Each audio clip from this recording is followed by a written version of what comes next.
Hello, shout out to everyone. Brother Melvin, nandito tayo sa ating live broadcast immediately from the Colegio Filipino at 3 o'clock this afternoon. Napanayam namin ang isang rektor ng Colegio Filipino, si Father Greg Gaston.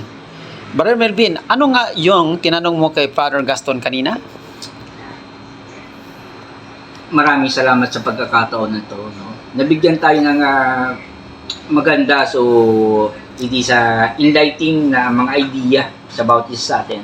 Actually, the word is the question, yung binigay natin na ano yung mga nagiging dahilan kung bakit nag-i-spread ang communities dito sa bansang Italia, at ano yung mga solusyon kung paano tayo magkakaroon ng pagkakaisa sa ating naging panayam kay Father Greg Gaston sa Colegio Filipino, na itanong natin dito yung dahilan kung bakit nagkaroon ng mga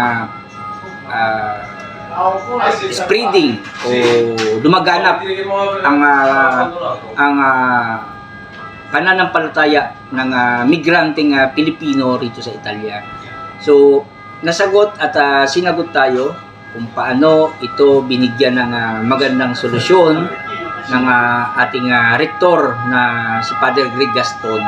So mapapakinggan natin kung paano niya sinagot ang mga solusyon kung paano magkakaroon ng pagkakaisa, mag-ignite at mag-unite ang mga komunidad ng mga migranteng Pilipino rito sa bansang Italia. Not to spread, to magwawatak-watak para maghiwa-hiwalay, to stand alone, but to unite, because the Catholic Church is a universal church. Let's see and we took a look kung ano yung panayam at sagot ni Father Greg Gaston.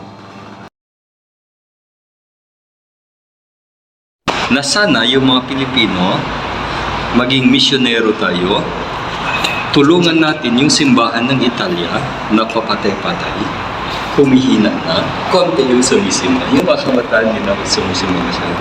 Sana yung mga kabataan ng Pilipino maging aktibo sa mga Italian na parishes. At buhayin natin kung parlabeno na yung mga magulang, doon na sa Italian doon. Kung parlabeno na, kaysa doon sa Pilipino. Diba? Ngayon, pag nakaganon na focus natin, kasi di yung mga bata, pagdating ng high school, hindi na yung susunod. Hihilahin kayo ng kaklase ng Italian. Ngayon siya, kung lumaki siya sa Italian parish, pwede niya sabihin sa Italian, ay, mission na tayo muna dito. Eh kung lumaki sa Filipino community, paano niya hilahin ng Italiano sa Filipino community? Ay, siya na hindi na maunawaan yung pinakwento ng mga kalabaw ng mga paan at mga bagyo at mga traffic sa Manila.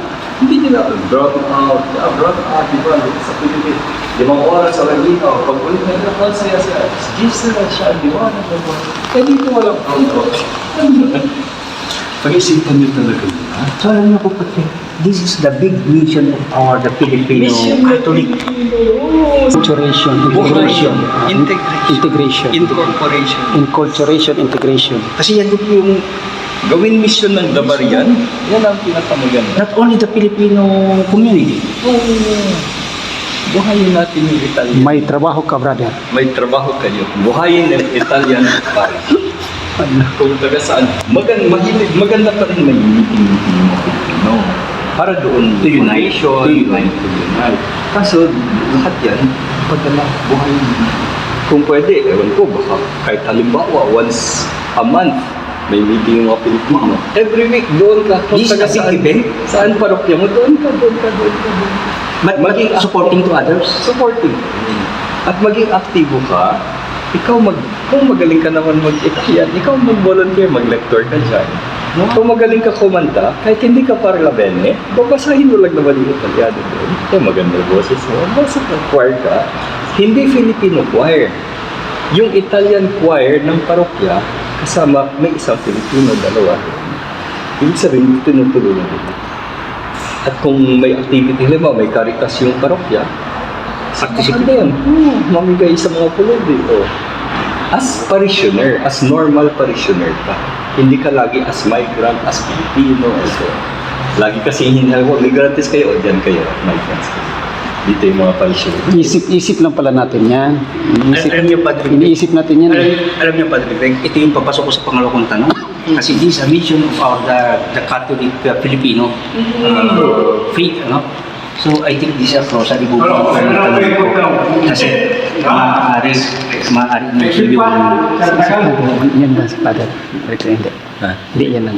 okay, maaari na ito yung maaari na maging hindi ba magiging hadlang ito sa atin kung saan what if na ang Asian magiging leader ng ating simbahan, yung magiging leader ng ating simbahan, isa magiging Depende yun sa Holy Spirit. Holy Spirit talaga yan.